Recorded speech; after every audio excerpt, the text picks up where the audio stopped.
নিমকি শব্দের প্রকৃতি ও প্রত্যয় কোনটি? নিমকি শব্দের প্রকৃতি ও প্রত্যয় হচ্ছে নিমক যোগ ই। বাংলা ব্যঞ্জন বর্ণের প্রতি বর্গের পঞ্চম বর্ণের ধ্বনিটি হচ্ছে নাসিক্য ধ্বনি। কোনটি শুদ্ধ বানান? সংকীর্ণ মনা। মা কুকাকে চাঁদ দেখাচ্ছে, এই বাক্যে দেখাচ্ছে কোন ক্রিয়া? এটি হচ্ছে প্রযোজক ক্রিয়া।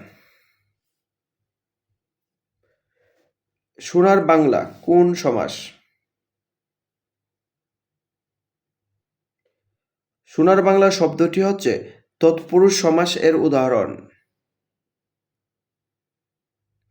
অদিতি শব্দের সমার্থক শব্দ কোনটি? অদিতি শব্দের সমার্থক শব্দ হচ্ছে ক্ষিতি।